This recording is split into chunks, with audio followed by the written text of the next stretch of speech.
Well, good morning. Good morning. The wait is over now. It is time for another, but the first episode of Freddie Facts on Off the Ball Network.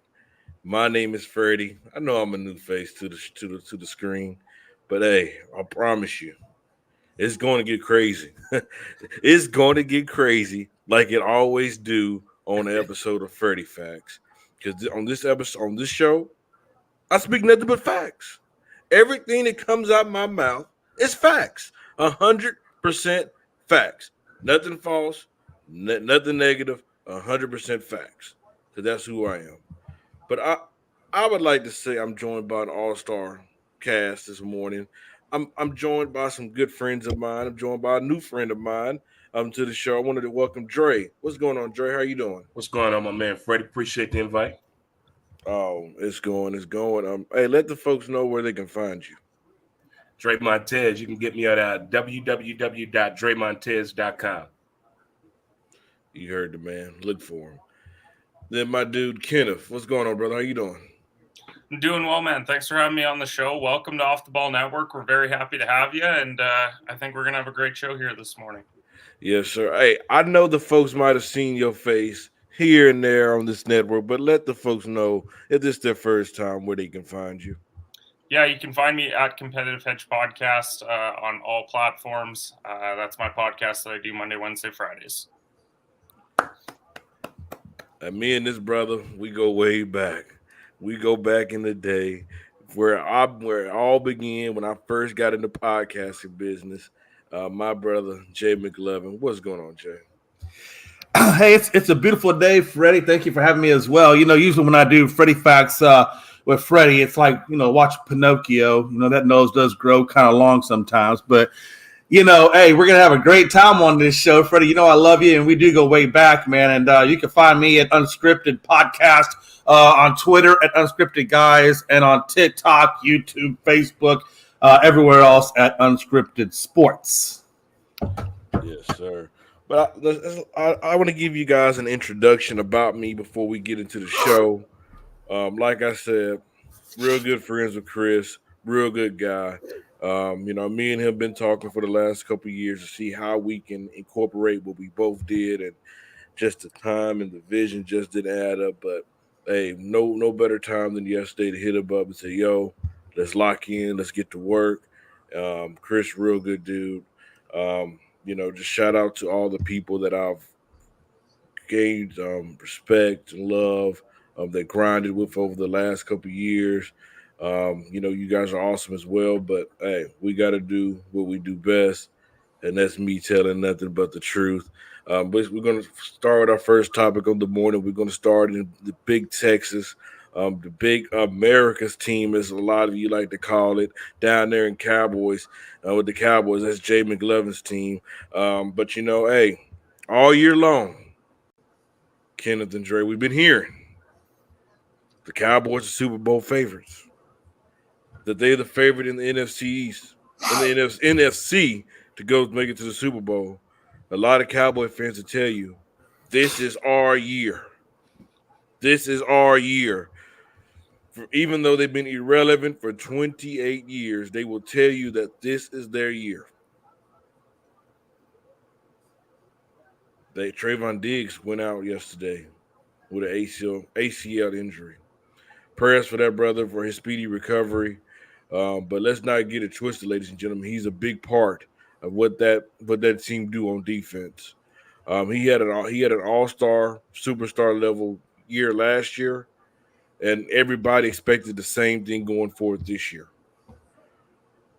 But Trey, I'm gonna ask you a question, sir. Does this change your mindset?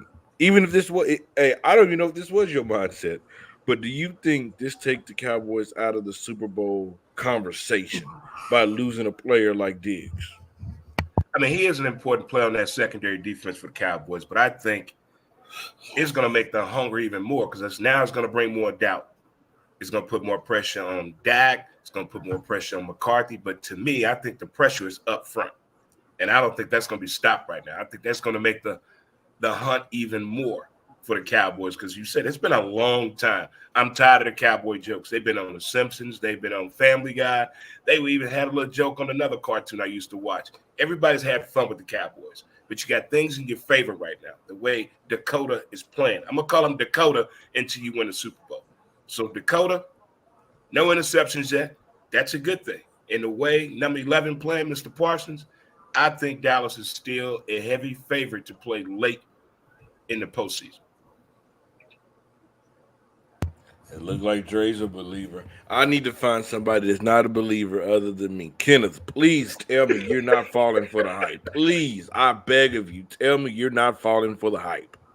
So to preface it, I am a Dallas fan as well, but I, going into the year, still believe, and even through 2 weeks, believe that they're still the third best team in the NFC.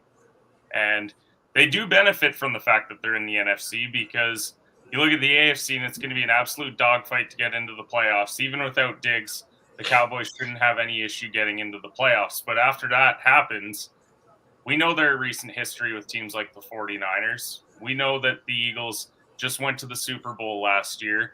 And just because the defense looked dominant against Daniel Jones and Zach Wilson hasn't convinced me anymore that they're Super Bowl contenders. And so I still have them as the third best team in the NFC. I think that this is probably their most promising team on paper that they've had in a very long time. But can you put it together in those critical moments? And until I see them face off against an opponent that I would say is either up to par or better than them and they win, then I'm just not ready to go there yet. So I still have them as third in the NFC.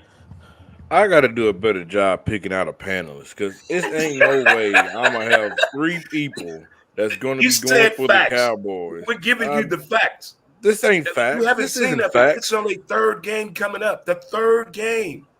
This isn't facts. Watch this. Watch this. Watch this. Jay, give me your opinion. Okay, so let me clarify some things. Number one, to say that the Cowboys are irrelevant, and Freddie, just hear me out because there's a whole lot of stuff that's about to hit you in the face. To say that the Cowboys are irrelevant, I can't remember the last time we talked about Eli Manning's 2 Super Bowls, one which was over Tom Brady. So even though they have found success in the NFL, nobody gives a damn about the New York Giants or Daniel Jones or anything over there, Beretta or anything. But every time I turn on this left, right, up, or down, no matter how bad we lose, I'm still in your mouth. My team is still in your mouth. And as long as I'm in your mouth and as long as I'm in your head, I am so relevant to you. I'm about as relevant to you as Jesus is to the church. Okay? So let's get past the irrelevancy comment. Okay? That nose just kind of keeps on growing. I told you you're Pinocchio on Sunday. Okay.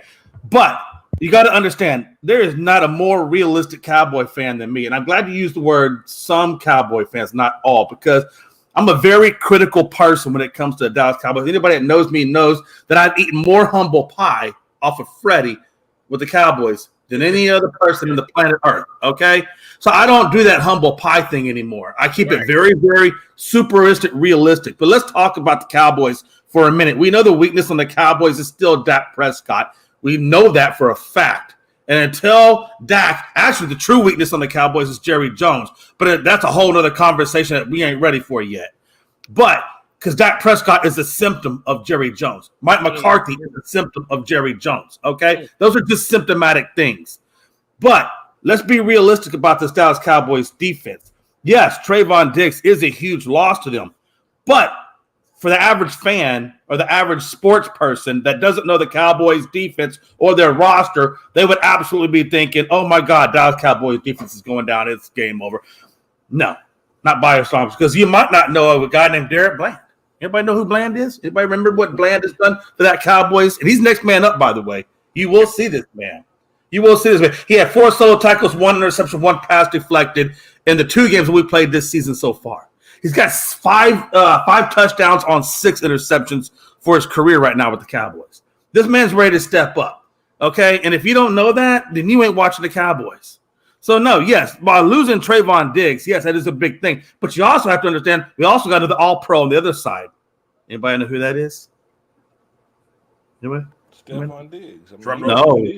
No, come on, Cowboys fans. Who's on the other side of that ball? Who's the other cornerback? I just told you, Stephon Diggs. I mean, how much louder do you want me to get? Stephon Diggs. Stephon Diggs is on the Cowboys. Stephon Gilmore.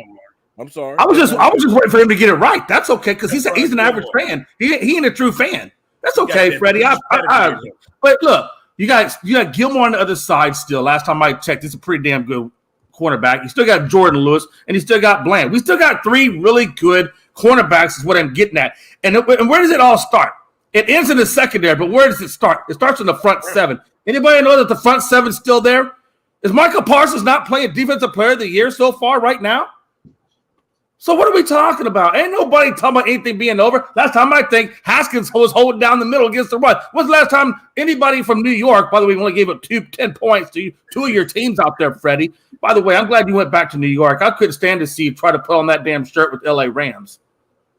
Listen here, Jay McLevin. Listen, I don't know what my Giants have to do with anything in this topic, but okay. And let's address the first topic, talking about the Cowboys being irrelevant.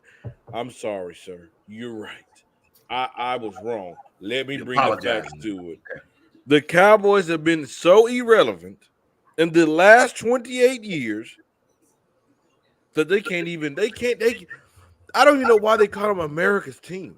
Because I thought America was represented by one of the greatest countries of all time. But this country got to be represented by that high garbage. All I know is that you must have been America's shame on game one, getting your ass kicked 40-0. No, hey. Literally, at one point I thought I saw Jerry Jones' grandson get out there. Oh, Jay, I mean, I can't help that you get lucky. You play the softest schedule in the NBA, in the NFL, and then you Cowboy fans want to overreact. Oh, we going to the Super Bowl because we beat Daniel Jones and Saquon Barkley in some nothing. And then we go around and beat the New York Jets without Aaron Rodgers. And I know you Cowboy fans, y'all didn't wish injury on Rodgers, but you're like, thank you, Jesus, that he's not coming to the AT&T Stadium because you know Mr. Rodgers like to put on the show and better, nowhere else better than that arena. He plays the best in the AT&T Stadium. You know that. And then watch this. I can't wait for Monday. I don't know. That same Jets team did beat Buffalo. Did they beat Buffalo? Because tell me, can I get educated real quick? Did they beat Buffalo? On Josh Allen. That was called Hey, Draymond. Did they beat Buffalo? Yeah. Because I wasn't sure if they beat Josh Allen and Stephon Diggs and company. But okay, Jay, let's bring facts to it. No, I thought that was a fact. Was that a lie? That was a lie. Yes. $950 million week one. All them quarterbacks, $950 million, one touchdown. One touchdown. No, hey, Freddie, if you don't know English, I'll touch you in Spanish. That's uno.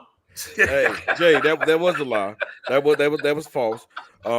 Josh Allen lost that game because Josh Allen was the best player for that Jets team that night. And then watch, I can't wait Monday morning. Oh, stop the presses. The world is about to come to an end. The Dallas Cowboys are Super Bowl champions because they're going to beat the 0-3 Cardinals. So until they beat a Super Bowl, a playoff caliber team, I don't want to hear anything. I said that too, and that's why I try to say I'm the most realistic Cowboys fan on here. I told, and I've been saying since day one, I don't get on that hype level train until we get to the second round, if not the Super Bowl with the Cowboys, because I've been down this humble pie road before. Hey, look, we are, and I agree with Kenneth, we are probably the third or fourth best team in the NFC, but just because you're the third or fourth best team in NFC in the regular season doesn't mean you're the third best team in the playoffs, okay? Because playoffs is a whole different level. And that's the part where the Cowboys have never been able to get past, all the way back to Tony Romo and that fumble of a field goal. Anybody remember that? I sure do.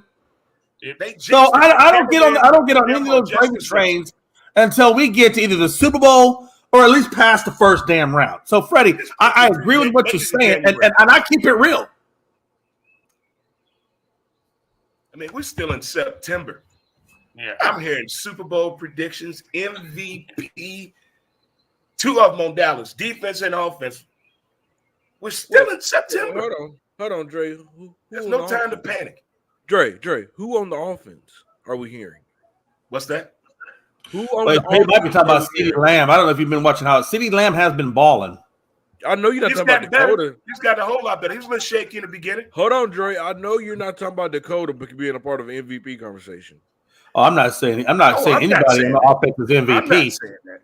But Oh. other, I will tell you this though, I do love the play of saying Zach Martin on that offensive line though. I do like the play of Zach Martin, and I'm glad the Cowboys gave that man his money because he deserves that money. Everybody knows Zach Martin probably is one of the best offensive. And if you want to debate that, I'll debate that all damn day about how good Zach Martin is. Kenneth, he fits that. I want to ask you a question because we was talking about the level of competition. We've seen this story before where the Cowboys come out blazing. They come out winning. They come out looking dominant. They looking dominant on both sides of the ball. We've seen this story before. I mean, it seems like history is being rewritten all over again. But there's always been a question: can they beat elite talent? Can they beat the top talent in the NFL? And when the playoffs come and when they play the top tier teams, we've always seen them fold like cheap tents that they are. So what tell they me test why come to you? What, week 5, week 6? Say Don't again? they play San Fran like week 5? Week 5. Yeah, that's the first true So test to me. that's according to you. That's a test.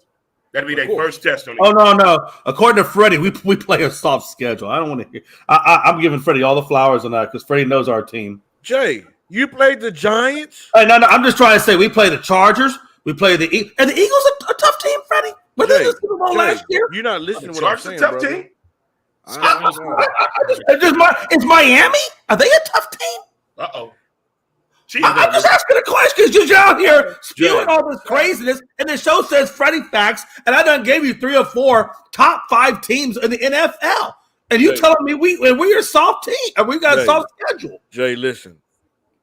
As of right now, your schedule is soft. It's going to get tougher, I agree, but so far it's been soft. Everybody hits the soft part of the schedule during the season. Has a schedule like that. Nobody has a hard schedule, but let me see. Probably got a tough schedule. Out the gate. Who got a tough I would say the Giants had a pretty tough schedule out the gate. What? You played Cowboys in week 1. Yes, you had the Cardinals in week 2. You let that game go against Cowboys. You got San Fran.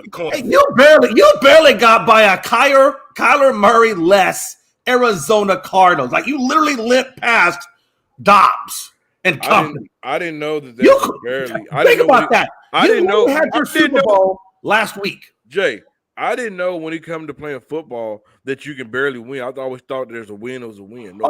There's a barely win because you damn near lost that game. But listen, you damn near lost that game. Hey, this is Kenneth's turn. I want to ask him. And you talking about a hard schedule. I mean, good God, the Giants, the NFL did not give the Giants any grace. They didn't give him no mercy. Week 1, you play the Cowboys. You got the Cardinals, you got the 49ers. Then you got the Seahawks as the playoff teams last year. You got the Miami Dolphins. You got the Buffalo Bills. I mean, good God. I mean, the first 5 games it's about is tough. to get wild for some teams. But, Ken, we've heard this before. We've heard this narrative before.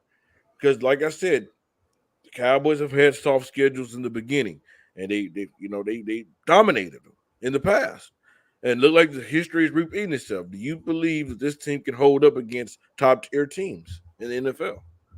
Well, no, and that's why I have them third. Like, what I'm basing it off of is, look, they've looked really good through 2 weeks. They should look good the next couple of weeks. When you've got Arizona and you've got the Patriots, I'd hope that you would look pretty good over that stretch. But then after that, that's when it truly starts, when you have to go in and face the 49ers in San Fran. Let's see how they stack up in a game like that, because we know that they lost them in the playoffs a couple of years ago. Brock Purdy actually looks like a serviceable quarterback. They've got plenty of weapons. They've got a D-line. Like, that's a very talented and a better coached football team. Let's call it what it is. Kyle Shanahan is a better head coach than Mike McCarthy. So we'll see once they stack up week 5. That's why I'm not overreacting to the first 3-4 weeks of the season.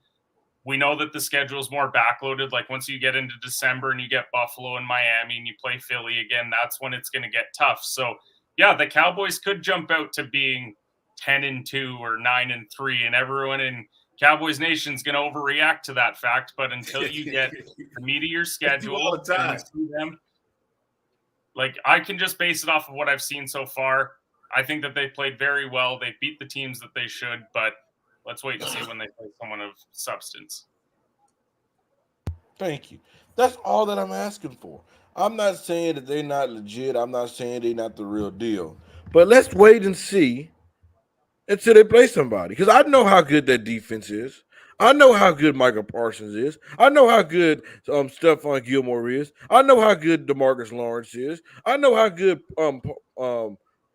Michael Gallup is. CeeDee Lamb, the running back, Tony Pollard. I know how relevant that offensive line is, but let's see them be relevant against good teams. Because let's not forget, are we sure Dak Prescott is not the same guy? Because he'd have had 2 drop interceptions this year. I know Jay said he didn't have no interception, which is true, but they were dropped. They were I have a dropped. question for you, Freddie. Now Yes, that sir. Saquon for what got a high ankle sprain, what you gonna do? You going to get Jonathan Taylor? Am I going to get Jonathan? No. The Giants just need to tank. They need to lose. They don't need to win a game. I don't for think you the have to worry rest of about the year. that. I don't think they have to tank. They just have to play their football, and for a good football automatically will have them tank. Jonathan Taylor fits that offensive scheme. Listen, I don't even know if Barkley's knees can make it through the season. Last time I saw, they had some high level gorilla tape on them things. You think I think Brady's going to be your guy? It came out yesterday late. I think during the game he has a high level ankle sprain. Yeah, So I've seen that. that's what, week 7, week 8. Yeah, if I was them, shut Barkley down. And we're going to talk about the running back situations. But shut him down, tank, try to get a top 2, 3 draft pick, go after a kid like Caleb Williams. Start hit reset, start over, and then just try to build from him, build around him. Just go from there. I don't think there's anybody on that team that's really honestly, and this is just me being honest. There's not a damn person on that team that's worth building around. You think Danny Dimes is your guy? Okay, keep living that one. Who you got as a wide receiver to build around? Who you got? I mean, you might have a halfway decent O line, and I say halfway, but who do you really truly have to build around? Like, where do you go? Agent? That whole damn team's a dumpster fire. Let's just be honest. The damn Giants are a dumpster Roger fire. Goodell on the phone. Right.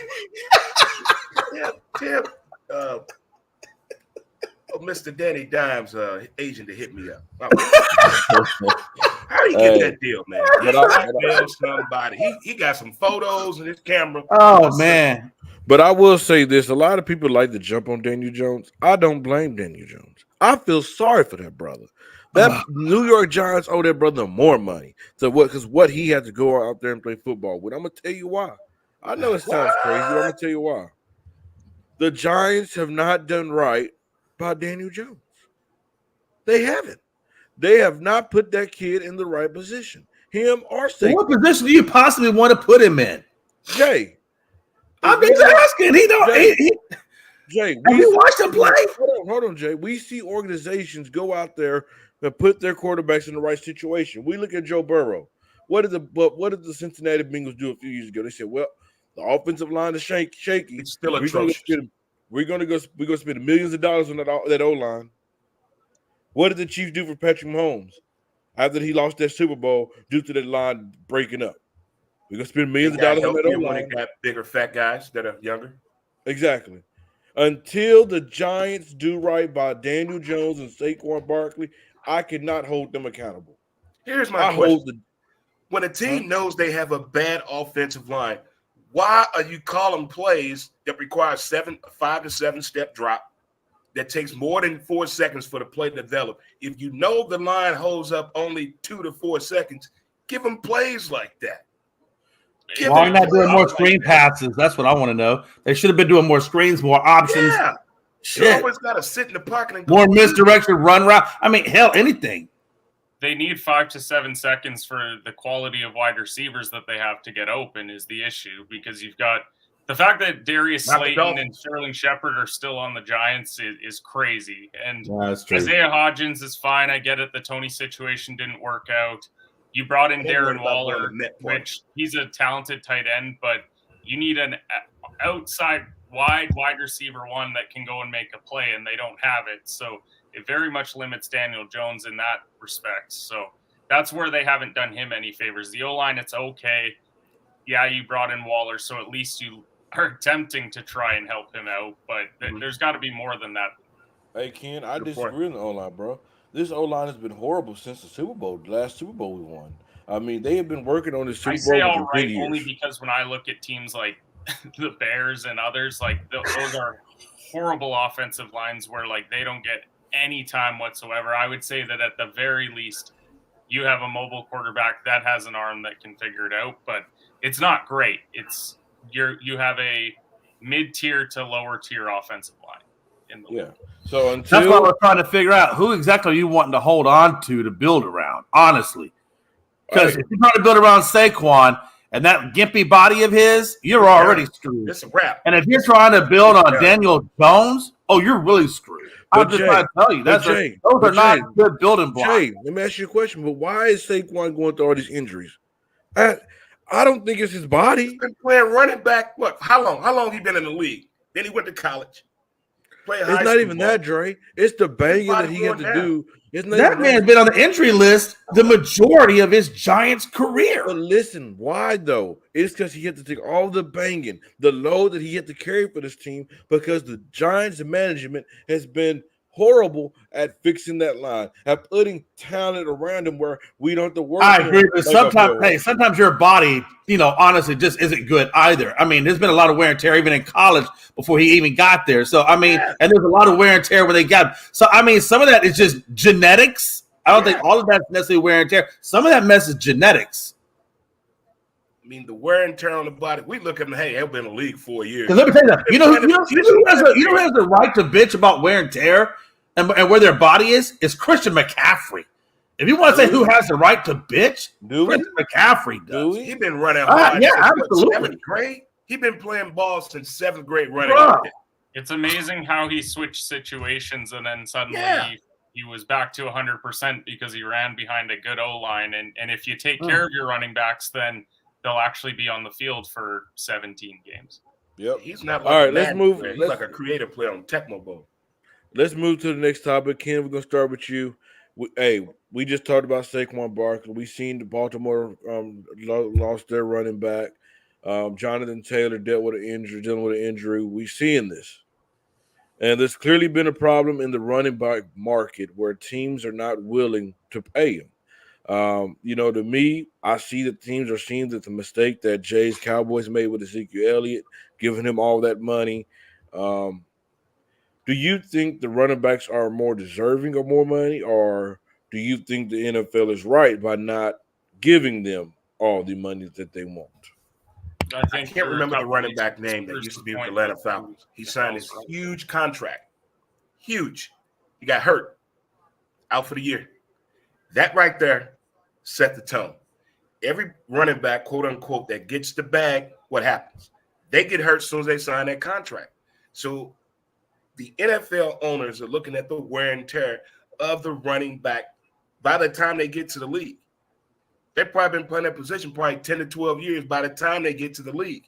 And the owners are like, I'm not investing all that in that vehicle no more if it's going to die on me in 2 to 3 years. So it's a sad story of the running back and the fullback, how the money is divided up. Does it make sense? It doesn't, but it's going to take somebody to prove us wrong. Now, Emac, he got his bag and came back, and he's still balling. Not many others have done that. You can almost make that same case for offensive tackles. You can make that same case because look at the two tackles that the Jets had. I can't remember their names, but the Jets have never been able. They bring in all kinds of Orlando Brown, all them guys. They all get hurt. You can make the same case for J.J. Watt. He got the bag. He got hurt. You make the same case for everybody in the Bosa family, and they got hurt. That injury bug, that happens at all levels. It happens at all levels, right? I mean, that's part of the NFL. Right. Yeah, but the reason why the running backs don't get the money is because of the lack of value at that position in the NFL. We are more in the air game than we are in the run game. And that's why they don't have the bag. It's just the utilization. They're phasing it out. Yep. That's why there's no fullbacks in the damn league anymore. Go. All right, Ken. I mean, it's a shame that is the case for the guys that are the running backs that have to go and not get paid what they're worth. But if you're a running back at this point, you're probably more hopeful that you're getting drafted to a situation where you are going to be a part of a 2 or 3 man backfield because of from a longevity standpoint. I mean, you look at the Eagles, that they saw Miles Sanders and they're like, I don't care, you can walk. We'll just bring in whoever. Go get DeAndre Swift. Go get Rashad Penny. Like we'll just get guys that can go and carry the ball 8 to 10 times. They'll get 40 yards. Maybe they get into the end zone, and then we're going to be all right. And so if you're a running back, the days of getting double-digit long-term contracts, like it's just not going to happen anymore. And you see what's happening with Saquon. Dalvin got hurt early in his career. CMC got hurt early in his career. Now some of those guys have bounced back and are able to still perform at this level, but I just think the days of the running back, and Jay pointed it out, like it's an air game now. And quite frankly, you need your running backs to be a part of that air game. And if you're Derrick Henry, he's kind of one of one, where he is the guy. He runs the ball 25, 30 times. He rarely catches the football, but again, he's the exception, not the rule. And at this point, you probably want to get drafted to a situation where you're a part of a 2 or 3 man backfield. You get longevity, you get that long-term contract, we'll say, because you're just going to be in the league for a lot longer. But it is a shame for the running backs because they tried to stand on their principle in the offseason. Some of those guys bailed out on it. Some of them stuck it out, and now we're seeing a lot of them go down already early in the season. I think the way the running back now, like you said, is that hybrid running back. I think Christian McCaffrey was the first one to be that hybrid where they line you up as a wide receiver and or running back. I think Jahmyr Gibb and Bijan Robinson are the new group of hybrids that are coming up throughout the league. And those are the ones I think one will last longer because they don't have to play the running back so much. They can go out and get the screen pass in the wide receiver spot and take off like a bat out of hell because they got speed. That new Austin Eckler types, I mean, those are the guys that are going to last. So, like you said, the Derrick Henrys, the Nick Chubbs, the ones that go up the middle, those are the ones that really aren't going to see as much. But they're going to see a hell of a lot of the injuries. And the other thing that you pointed out was, like, take Gibbs and Bijan, for example. Yes, they got drafted very highly by those teams. Are they getting all of the carries? No, they aren't. Like, you watch Atlanta, they got Algier out there. He's playing a lot. You've got Demont was playing in Detroit. Like, they're still doing split backs, even though they're spending a first-round pick on a running back. And I think part of that is they're trying to preserve them long-term because they look at a guy like J.K. Dobbins who was carrying the ball 20 times, and they're like, we can't do this. Like, we can't have a guy like that go down. We've spent too much draft capital on a guy like this. There's still some old-school coaches that like that running game, though. Well, shoot, Demont just went down with injuries. Now Jahmyr Gibbs will see a hell of a lot of carries. And you know what? Detroit's welcome to the NFL. Let's go. You're on my fantasy team. He better get a lot of damn carries. How many points? Listen, when Nick Chubb went down, I damn near had a heart attack. That was my number one guy. Oh, my God. I'm going to tell y'all this. I believe the running back should get paid for the reason they take on the football field, they take the most toll on their body. They're always getting banged. They have to carry a big load. And let's just be honest, they're a big part to most teams' offense. So I just think the NFL need to find a way to help facilitate where teams can pay their running backs, but also where it makes it where it don't hurt the team's cap. Because teams are afraid of them, you sign a dude to the contract, and in 4 years, this dude's done. So I just feel like the NFL need to find a way to pay these guys because a lot of these guys are like 40% of their offense.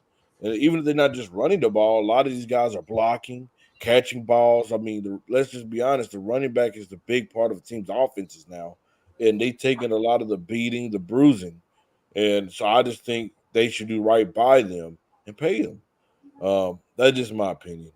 When you think about it, right? I mean, how many elite years do most running backs truly really have? I think it's like a 6 to 8 year window, and then after that, it's just whatever at that point, right? Yeah. So you got a short window to get that money, and I'm right there with you, Freddie, because they are such a shorter window. They really should be honestly getting paid for what they go through. Maybe Well, they have make it like incentive based, but Yeah. obtainable incentives. Not like Ricky Williams' contract. That was some BS what the Saints did to him. But make it incentive. Oh, that was a whole lot of craziness what they did to Ricky Williams.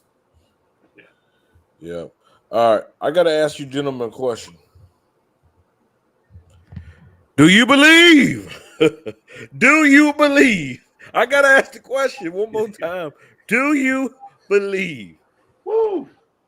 Jay's all-star superstar player, primetime Deion Sanders, Hey, has man. taken over the program in Boulder of the Colorado. I mean, it's not Chip Kelly Oregon Ducks, but that's a different pedigree right there, bro. That program.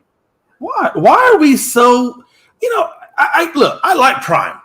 I do. The guy is amazing. He is a marketing machine when you want to bring in players. I mean, Right. he has done a lot of great things for the HBCU community. He's doing great things out there in Colorado and resurrecting that. But let's be honest, it's not like he's coming out there like a regular guy and actually building this program. His name is bringing the people to him. So he's getting good quality players because honestly, it's on his name.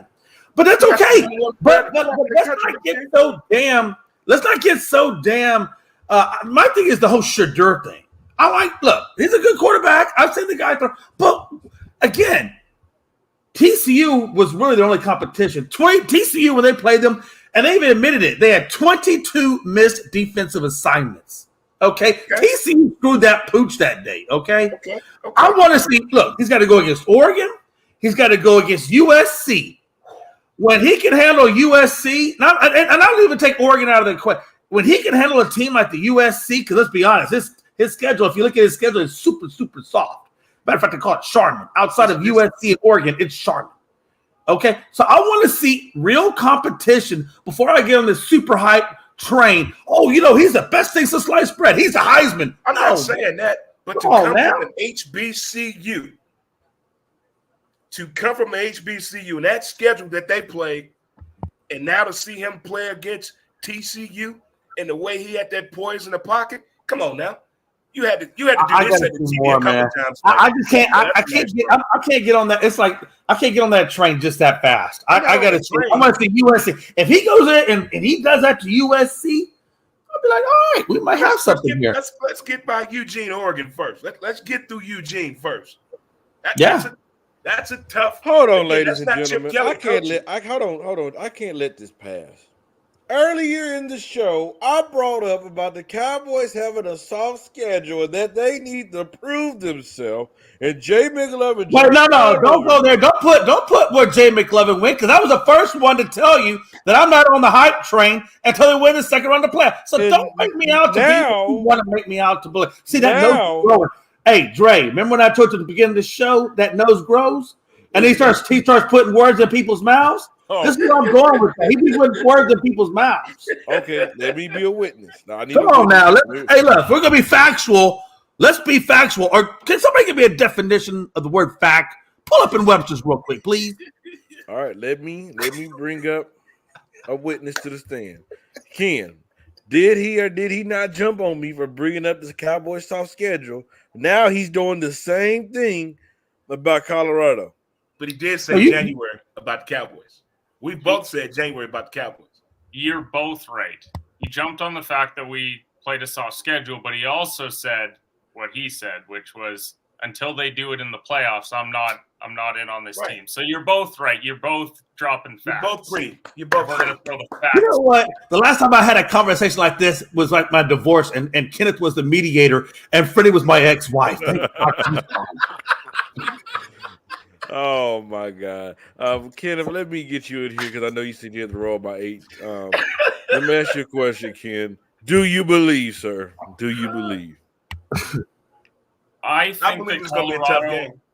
I think that they're going to have a rough couple of weeks, but I don't think that is an indictment on Colorado. I think it's the fact that he's taking a 1-win football program, and for me, no matter what he does the rest of the year, he could go 500 the rest of the way. And I think that I believe in that. I believe that he's completely turned around this program. I think he's done a phenomenal job. That TCU win was like incredible to watch. Now, people tried to discredit it right afterwards, saying, well, TCU wasn't it. TCU, it was the name. That was why they – at the end of the day, they went in, they beat a ranked opponent, and it was a phenomenal day. Probably one of the best days in college football in a very long time was that TCU-Colorado game. Now, looking ahead to these next couple of games, no Travis Hunter is huge for these games. That is. And would I have given them a chance to keep it close had Travis Hunter been out there? I don't have doubts that Colorado can score. I've got doubts that they can stop Oregon's offense and USC's offense. And Hunter would have been a big reason why they could have potentially done that. Shedur's been great. He's played phenomenal. I think he's going to be one of the top picks in the draft when he finally decides to come out of college. But I just think it's going to be a tough couple of weeks. Going to Oregon, they're like 3 touchdown underdogs, and Oregon's an established program. I think that's a tough one. And then you got to bring in USC and Caleb Williams. So just because the next couple of weeks for me aren't going to go well for Colorado doesn't mean that I don't believe, because I believe that Deion's completely been the story of college football. He should be, and he's done a great job with this Colorado team. So I think that they're going to be fine. I think that they're going to go to a bowl game this year. I still think that that's in play, but I just don't see that. Like, I don't think that they have the big guys up front to be like college football playoff caliber team yet. I think that you give Deion another year in the transfer portal, I think they could potentially get there, but at least where they're at right now is a very respectable football team. And I think that they're going to show it on Saturday, even without probably their best player, if not second best. Great point. Ladies and gentlemen, I believe. I'll be right back, fellas. I'll be right back. I believe. I'm going to tell you why I believe. I fall for the hype. I've fallen for it. Yes, I have. I ain't saying they're going to go out there and win no national championship or make no deep run. But, Jay, Shedur is the real deal, brother. That dude's a star. Hey, if I was your Cowboys, whenever that brother come out the draft, Dak, goodbye. Because that brother's the real deal. I believe, because if you look at him in the pocket, like Ken said, he's not phased. He's not phased at all. He's sitting in the pocket, making his progressions. He's doing all. He's making his reads. He's making the big-time throws. He hasn't thrown an interception. He's mobile. He's all in what you want in a today's quarterback. He has it. Now, I will say that this team need a legitimate pass rusher. They can't pressure the quarterback. Without Travis Hunter, they will struggle on the defensive end for sure. I just think it's very impressive that kid can play both sides, by the way. Yeah. And I just think they need depth. That O-line, they need some more beef on that O-line. And they also need a legitimate pass rusher, or at least one or two of them. Somebody that can go in there and pressure the opposing quarterback. Because I was watching the game last week, and it seemed like my guy, they couldn't pressure. They couldn't pressure the opposing quarterback at all. When they needed to apply pressure, he can sit in the pocket. He can call the girlfriend. He can call his mom. He can call his order in for after the game. He can do all that. But I believe, and I wouldn't be surprised. I'm gonna be honest. I would not be surprised if Primetime comes out this weekend and beat Oregon. I'm not saying that he's going to beat them. I have Oregon winning. But he has these guys believing so much that these guys will run through a wall for him. So I wouldn't be surprised if they go out there and play their best football. And even he said it, that they have not played their best ball yet. That there's games where the defense look really good and the offense is slacking. There's games where the offense look good, the special team's not there. So they're going to get better. And, I don't think nobody expected this team to go far this year. But I do believe. And Jay, you should believe too. I believe in a couple of things. I believe if a guy like Nick Saban comes out and calls you a good coach, then you're a good coach. That's a reputable. Obviously, you know what Nick Saban has done in the league, and if Nick Saban is out there calling you a great coach or a good coach, then you got to take it at face value. And I do think, and I said before, I do think that Deion is a good coach. He's had success at Jackson State. He's had success now at Buffalo. Although they did kind of struggle against Colorado State, they still got the win, they got the dub, and they came out of there. I have a problem with two-way stars. I think that's just such a bad idea for a career. I think J.J. Watt, they tried to do it out there in Houston. They really ruined his body doing that mess where they had him lined up at the tight end spot. He was taking those hits, having a pass in the ball. Come on, you can't put that much wear and tear on somebody and think he's going to last a whole damn season. I think you saw it with Shohei Ohtani. You know, this guy tried to be a two-way star, and now he's got a torn UCL. They want him to shut him down for the season. It's too damn much. And I think Travis Hunter, if I was going to give him some advice, I was like, look, bro, I know you want to do all these things, but you won't last that long. Especially in the NFL, you will not last that long. You need to pick what side of the ball you want to work and be good at that one specific side. If you want to have a longevity in the league, and you can maybe pull it off a little bit. No, you can't even pull it off in college because where are you at right now? You're in the damn hospital. I'm just trying to say, pick one side of the ball. Not that injuries aren't going to happen, but let's be honest. When you're on the field that damn much, you increase your likelihood to be injured. So pick one side of the damn ball, Bubba, and stick with that one side. If I'm prime time, I'm telling the same damn thing. He didn't get hurt. I think he's doing it out of necessity right now because I think even Dion knows that there are limitations with this team. He wouldn't tell you that. He knows that there's some limitations because he knows, as Freddie pointed out, they don't have a pass rush.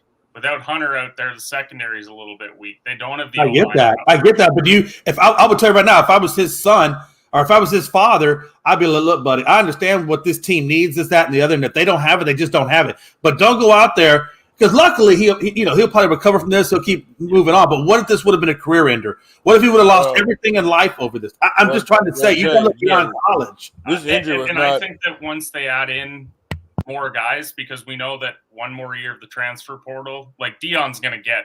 Oh, I understand that. And I think at that point, once they feel like they have that depth, Dion's going to look at him and say, look, we don't need you on both sides of the ball. We need you to be Heisman caliber at one side of the ball. And because Hunter has that ability, he was phenomenal in that TCU game. He was flying all over the place, making plays. So I think that they're doing it out of necessity now. I would hope that next year they wouldn't look to continue to do this, but yeah, we'll see. And let's be honest, that injury wasn't because you're playing both sides, just because somebody took a cheap shot. It's not about that. It's just about the likelihood of that when you play that much on the field. Look, there's a thing called Murphy's Law. And the longer you're on that field, the more opportunity there is for those kinds of things. If I'm his dad, I'm like, look, I understand what the team needs, but you also have to look at what your individual needs are. And if your individual needs are not being met or being at risk at the sake of the team, hell no. We got more things to do in the NFL than what this team wants from you.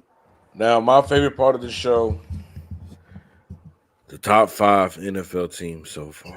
Oh, Lord. This is going to get ready to go back in mediation mode. I'm going to go first. Should I grab a notepad? Like, I feel like can I put marriage counselor on my resume now? Man, after this one, you can put anything you want. You've done enough internship on this one. Hey, number 1, the San Francisco 49ers. Yeah. We see what that defense is doing.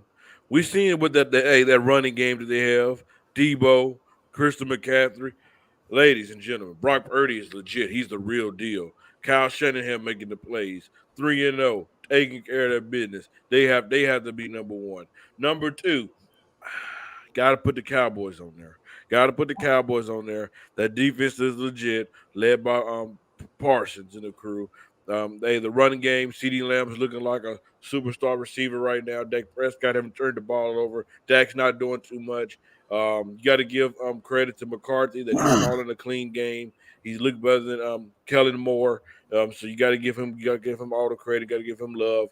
Number 3, the greatest offense so far in the league, the Miami Dolphins. We seeing how they're airing their football out. We seeing Waddle. We seeing Tyreek Hill. We seeing Tua looking good. Can he stay healthy? We will see. But they're his top 3 team. Number 4, I had the Philadelphia Eagles. Yes, their wins have not been pretty, but they're still winning. They're still a team that went to the Super Bowl last year. That defense will come alive, and that offense will come alive. They're just too talented not to come alive, especially with the weapons that Jalen Hurts have. And number 5, I had to go with the Baltimore Ravens. We seen what the Ravens did this offseason. They signed Lamar Jackson. You brought in Odell Beckham Jr. You brought in Zay Flowers. You bring in all these weapons. You still have a good defense, and they're winning games. They're 3-0 as well. They beat the Cincinnati Bengals. No, they're 2-0. They beat the Cincinnati Bengals. Yes, we know Joe Burrow might be doing injury, but it's still a win. It's still a win. So that's my top 5. I think that by default, those are the top 5 teams right now. Because when you look at the other 2-0, like if you're just talking record, the other 2-0 teams, like we're not putting the Falcons in there. We're not putting the Saints in there. We're not putting the Commanders in there. You could make a case for Kansas City because they're the defending Super Bowl champs. And until you beat the champs, then I have them at 6 personally. Ken, I agree with you, brother. But as Kadarius Toney, he stuck up the joint in week 1. Like it hasn't been good for Kansas City the first couple weeks because that Jacksonville game was very tough to watch, and I'm sure a lot of people were fired up on Sunday to watch some offense, and we got 17-9. So I get why they're not in there. That's why I say by default, San Francisco, Dallas, Philly, Miami, Baltimore, you can put them in whatever order you want based off of who's impressed you and who hasn't. But if we're talking about top 5 teams right now, I don't know who else you make the case for. Because teams like Buffalo lost, Bengals are 0-2, like the ones that came into the year with high expectations have underperformed to start. Jay, are you impressed by my list? I've seen you like, wow. Yeah, you know what? We were damn near almost in there. I have San Francisco number 1. I think everybody has San Francisco number 1. I have actually Miami at number 2. Wow. I got Philly at number 3. I got Dallas at 4, and I put KC at 5. And I really go back to what Travis Kelce said at the Super Bowl. You freaking jabroni! Put some respect on the name. Put some respect on the name. And I'm telling you, as long as Travis Kelce's out there, and as long as Mahomes is out there, I promise you, do not look past that. Now, I do have I put Baltimore at number 6. So if you want to do the Baltimore Kansas City switch because of whatever reason you have, I'm not going to argue that. But I learned a long time ago with Travis Kelce. I respect him. I respect Mahomes.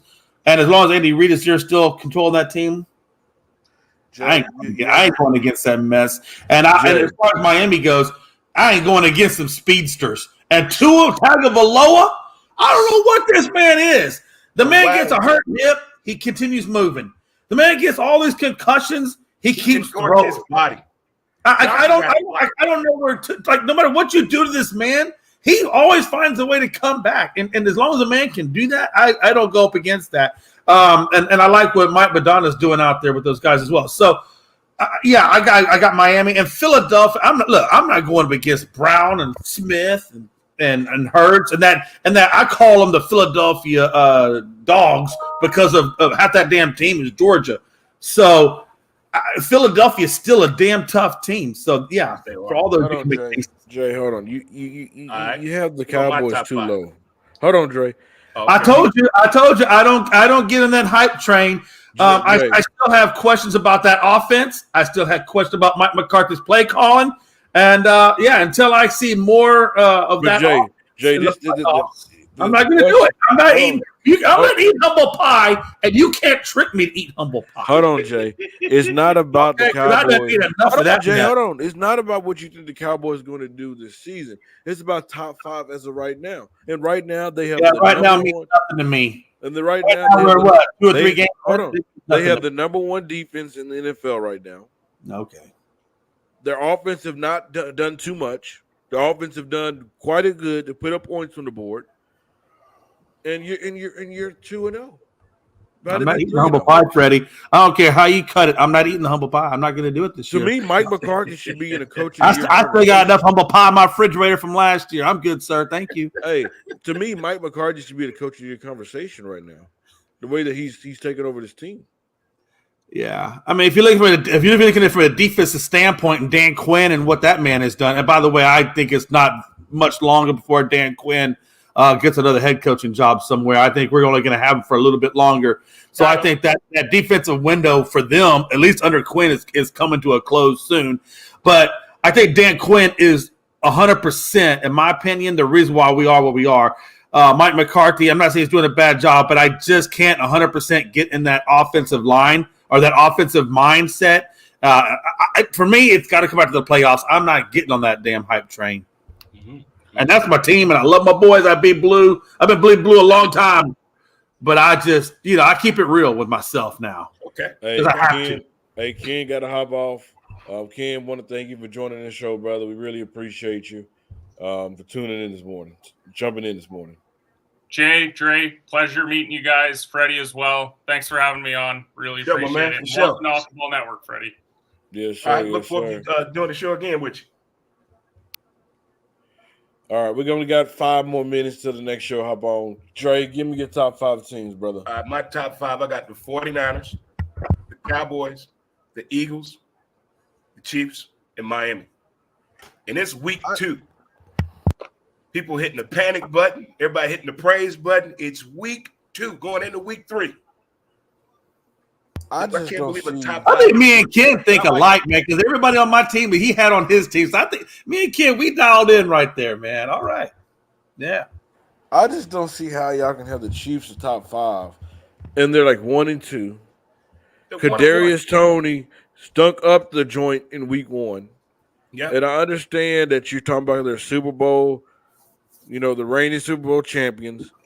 I just don't see how they can be a top 5 team. They stunk up the joint. That team do not look the same. Who was missing from the game? I understand. Who missed that first game? Hey, Dre, even when those guys played on Sunday, that offense still did not look the same. If Kelsey would have played in the game, that's a whole different scheme they coming out with. Didn't Kelsey play Sunday? I'm talking about the first game.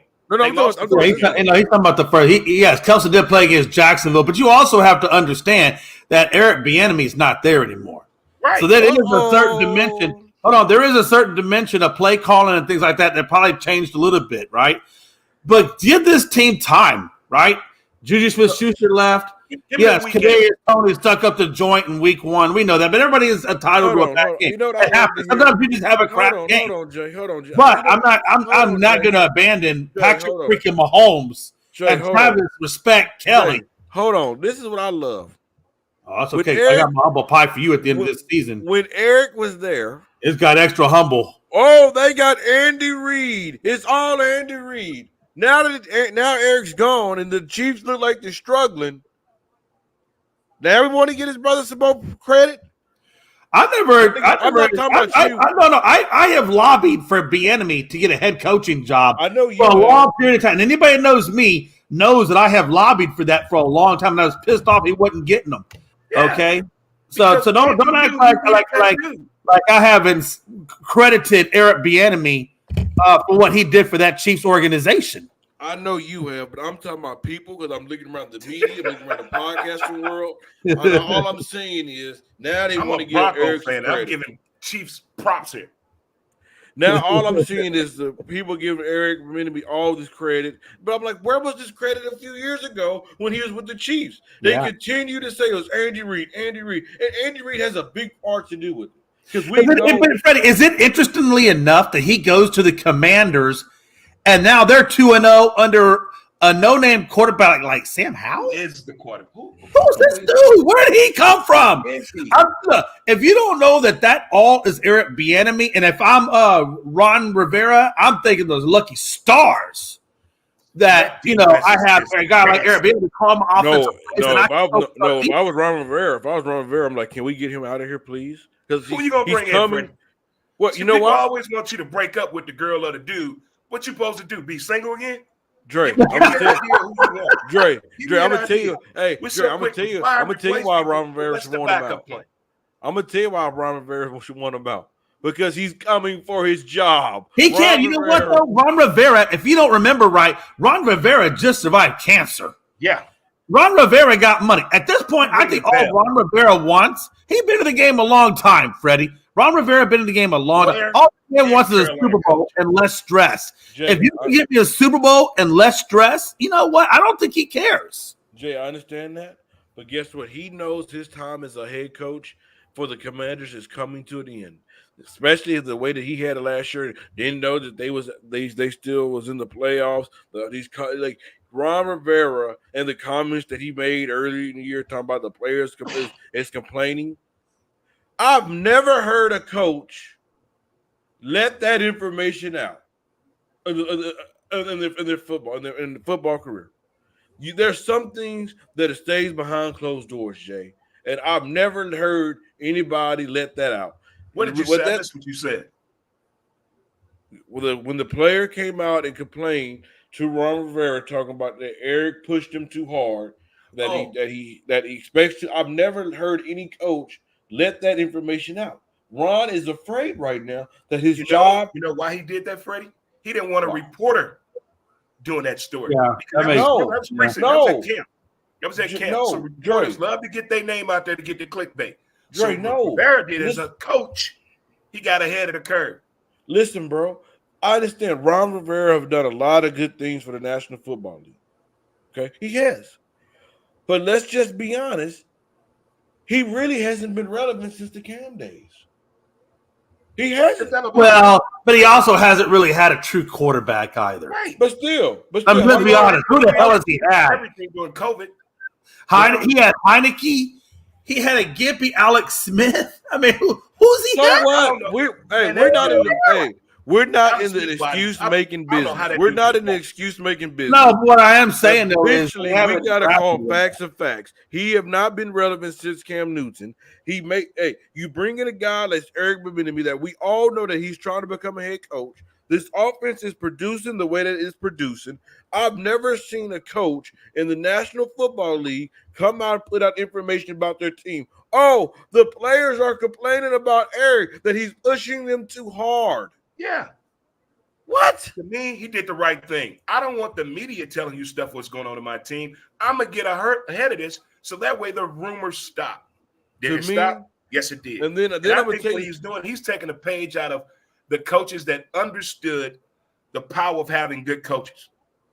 And the head coach don't have to do all that much. He don't want to call the plays. Defensively, offensively, he don't want to take care of quarterback. If I got the right people in place, it takes the stress off of me. I can fold my arms the whole game, grab my chin and say, damn, I got a hell of a coaching staff. Look at the coaches that have done that. And they also it actually allows Ron Rivera to do more Rivera-like things, like you said, rather than trying to control all of that. Defense nasty. The offense just got to follow the game plan. Take what's given to you. I disagree. I disagree with that 100%. Because I don't think a coach is going to want their players to feel like they know the word, they know they're soft. You know what, though? Regardless of whatever you may feel about it, they're 2-0. But guess and they're doing well. So, but let's talk about regardless of how. Hold on. Let's continue. They're finding success. Hold on, Jay. Let's continue to talk about the Ron Rivera thing, though. Ron Rivera knows his time in Washington is up for two reasons. And let's just be honest. Ron Rivera have done what he's supposed to do. They could not have got a better coach to bring in there to kind of go through the time with the bad ownership, what that ownership believed in. But you had a minority coach there that stood up for right. You couldn't choose nobody better than Ron Rivera because we know what he believed in. Let's get that out the way. Two, we know when there's a new ownership group, they're going to want their own coach. They know that they're going to want their own coach. There's never been a situation where a new coach came in, a new ownership came in, and they didn't hire their own coach. Well, is it the coach that they want, or is it the new GM that they want? Because the GM controls the show.